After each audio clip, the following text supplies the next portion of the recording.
안녕하세요. 편곡법 첫 번째 시간입니다. 자, 오늘은 첫 번째 시간이니까 전체적인 강의 개요랑 중요하게 강조드려야 되는 점 몇 가지를 설명드리고 최대한 빠르게 맞춰보도록 하겠습니다. 원래 이 수업 이름은 합창편곡법이었었어요. 그래서 1학기 땐 합창편곡법, 2학기 땐 기악편곡법이 진행됐습니다. 그러다가 아마 2020년, 19년부터 편곡법이라는 이름으로 통합이 된 것 같아요. 그래서 1학기 때 편곡법 1, 2학기 때 편곡법 2 가르치는 건 이제 비슷했었습니다. 합창, 기악 파트. 그러다가 21년도부터 이제 어떤 변화가 생기냐면 그동안 클래시컬한 영역에만 중점을 뒀던 이제 수업을 좀 더 실용음악 쪽으로 포커스를 둬달라라는 이제 요청을 받게 돼요. 어쨌든 1학기 수업은 인성에 머물러 있겠죠. 합창 같은. 그래서 이제 고민을 하다가 보컬 음악 작편곡법이라고 이름을 한번 붙여봤습니다. 제가 앞으로 이 수업을 보컬 음악 작편곡법으로 부를게요. 이 수업 이름은 가상캠퍼스의 아직도 편곡법 1입니다. 이거는 그냥 공식적인 이름이고요. 이 수업의 캐릭터를 어떻게 갈 것인가 제가 고민하다가 보컬 음악 작편곡법을 한번 가보자 라고 이제 생각을 했습니다. 수업 이름이 편곡법 1인데 왜 작곡까지 해야 되냐라고 했을 때 보컬 음악을 쓰지 못하면 당연히 편곡을 못해요. 이거는 바이올린에 대해서 모르는 사람이 스트링 퀄텟을 편곡하겠다라고 말하는 것과 비슷합니다. 그래서 작곡은 컴포지션의 영역이에요. 이매지네이션의 영역이면 편곡은 어레인지먼트로 리얼라이제이션의 영역이거든요. 그 두 영역이 물론 다르지만 이 보컬 음악, 특히나 실용음악적인 한계 내에서는 이 두 가지가 뗄래야 뗄 수 없는, 그런다고 클래식에서는 떨어지는 건 아닙니다.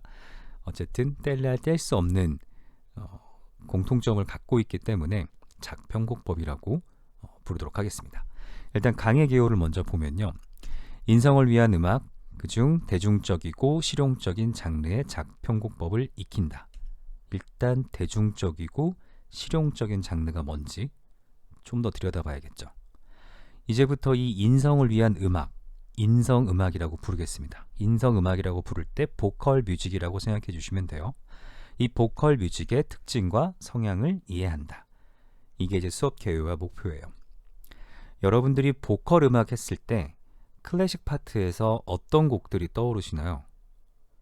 슈베르트의 독일 가곡, 칼 오르프의 합창곡, 푸치니의 오페라. 인성이 들어가는 음악은 거의 가곡, 합창곡, 오페라. 이 정도가 떠오르시죠. 약간 실용음악 쪽으로 와서 오페라와 뮤지컬 연관성 얼마든지 발견하실 수 있죠. 클래식계에 오페라가 있다면 실용음악계에는 뮤지컬이 있다. 그럼 이 뮤지컬을 개별적으로 이루는 곡들 그 하나하나 솔리스트가 나와서 반주에 맞춰서 노래를 부른다. 이런 하나의 형식. 여러분들이 자주 들으시는 가요. 다른가요? 같아요. 뮤지컬 곡에는 전주가 없고요. 가요에는 전주가 있습니다. 이런 설명이 통하나요? 그렇지 않죠. 그러면 그런 면에서 앞쪽으로 가보면 오페라 아리아는 가요랑 다른가요? 합창곡은 가요랑 다른가요? 가곡은 생각해보니까 화성 위에 선율이 있고 가사가 있고 반주가 선율을 뒷받침해주며 전주와 간주, 후주 등을 통해서 음악 형식이 만들어지고 송폼이라고 하는 형식이 만들어지고 기승전결이 있고 클라이막스가 있어서 사람한테 감동을 주고 감정을 움직이는 똑같아요. 그러면 우리가 어떻게 이 대중적이고 실용적이다라는 장르를 나눌 것인가 라고 보면 여기서 가장 중요한 게 이제 그럼 실용음악이라는 게 뭔가 라는 생각을 해볼 필요가 있습니다. 왜? 실용적인 장르를 얘기할 때 우리가 실용음악이라고 표현하죠. 그래서 실용음악을 한번 이해해 보면 실용음악은 유틸리티 뮤직이라고 번역이 돼요.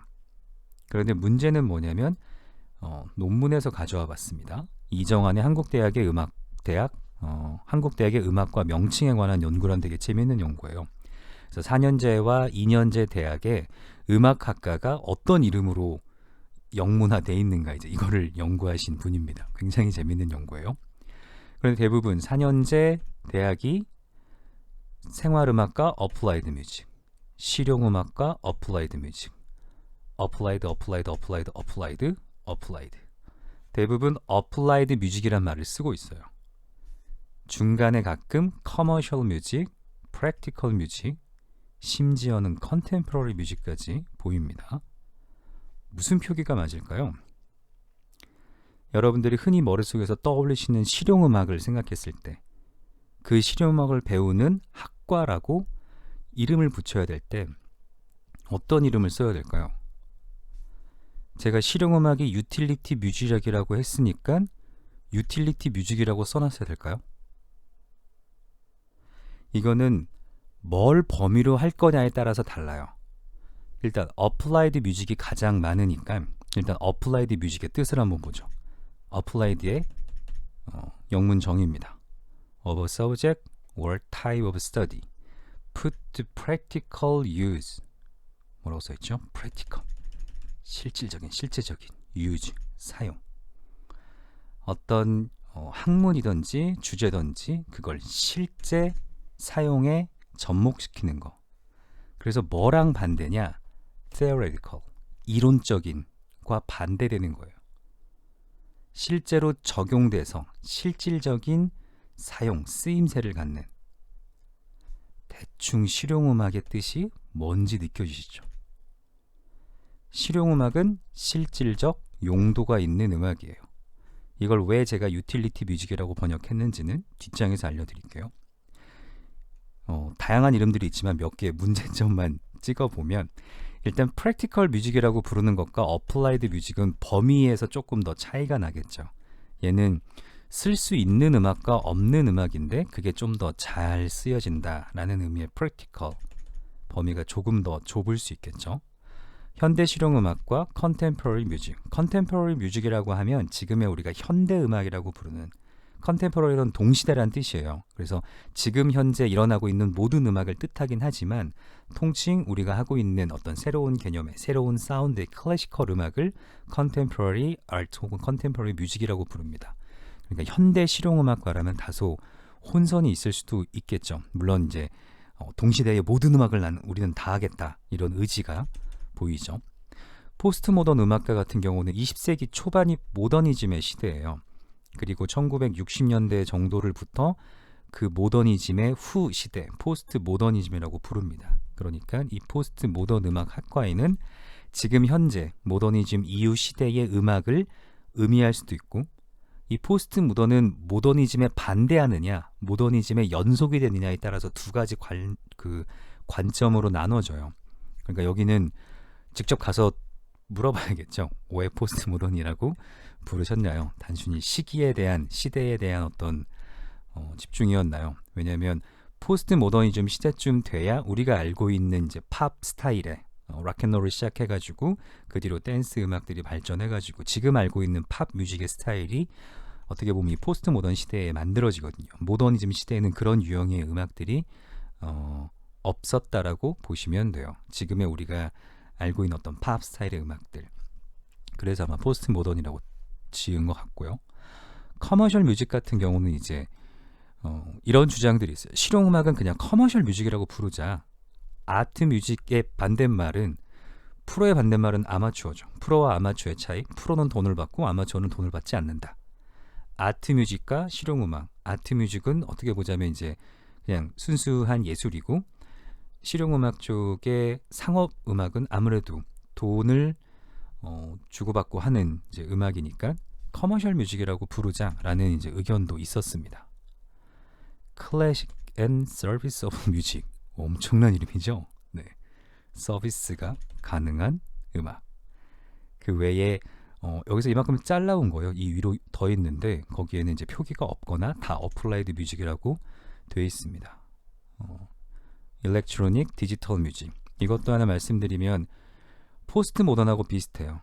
일렉트로닉 디지털 뮤직이면 모든 것들이 일렉트로닉화, 디지털화된 음악들, 그러니까 테이프에 녹음된 음악은 마그네틱 아날로그 뮤직인 거예요. 그러니까 그 시대의 음악보다는 좀 더 디지털 디바이스들이 장비들이 발전된 시대의 음악을 다루겠다라는 의미 정도로 해석하면 되지 않을까 싶습니다.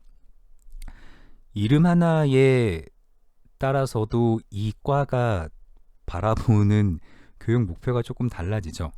그래서 여러분들이 대중적이고 실용적이다라는 말을 어떻게 이해할 것인가에 따라서 여러분한테 실용적이고 대중적인 게 오페라가 될 수도 있어요. 이거는 제가 그렇기 때문에 이만큼은 무슨 음악, 이만큼은 무슨 음악입니다를 나누기 위해서 지금 이 설명을 드리는 게 아닙니다. 그만큼 내가 생각하는 실용음악이 그냥 여러분들한테 실용음악인 거예요. 그렇게 좀 더 폭넓은 시각을 가지시면 되고요. 그냥 어원의 의미로만 접근해 보면 실용음악은 실질적 용도가 있는 음악이다. 용도가 있어야 되기 때문에 여기서 한정 지어지는 장르가 있습니다. 예를 들어 음악이 만들어졌어요. 어떤 용도를 갖고 있느냐? 영화에 사용되기 위한, 영상을 보조하기 위한 용도로 쓰였습니다. 드라마에서 영상을 보조해주고 스토리텔링을 하기 위한 목적으로 쓰였습니다. 광고에 삽입되기 위해 이 곡을 썼습니다. 게임 음악으로 만들었습니다. 이게 용도예요. 여러분이 어느 날 술을 한잔 하다가 곡을 쓰고 싶어 쓰셨어요. 그러면 그건 실용음악 아닙니다. 이 어원의 의미로만 보자면, 정의로만 보자면 그건 여러분이 그냥 스스로 하나의 예술 형태를 하신 거예요. 그 음악의 스타일이 우리가 많이 들었던 실용음악과 흡사할 수는 있어요. 하지만 그 스타일이 흡사하다는 걸로 실용음악이라고 정의할 수 없어요. 왜? 이거는 실질적 용도, 즉 purpose의 문제예요. 다시 이건 설명드릴게요. 그래서 이러한 형태의 음악이 사람들한테 인기가 있어지면 그게 popular하게 유명해지는 겁니다. 그 음악을 popular music이라고 부르는 거예요. 많은 대중이 좋아하려면 좀 더 쉬워야겠죠. 대중들이 들을 수 있게끔.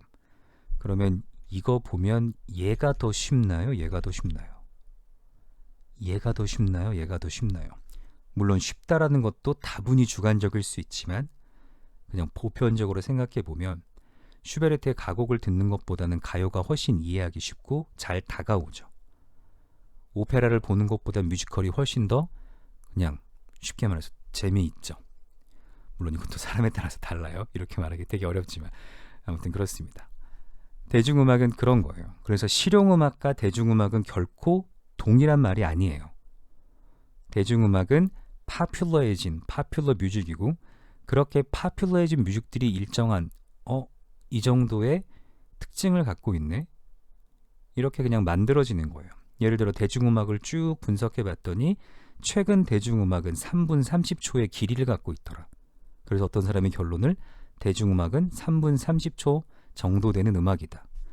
이렇게 내린다면 시간의 관점으로 보면 가곡도 얼마든지 3분 30초짜리 많이 있어요. 심지어 합창곡, 오페라의 아리아도 3분 30초 많이 있어요. 그러니까 어떠한 관점으로 볼 거냐에 따라서 해석은 달라진다는 겁니다.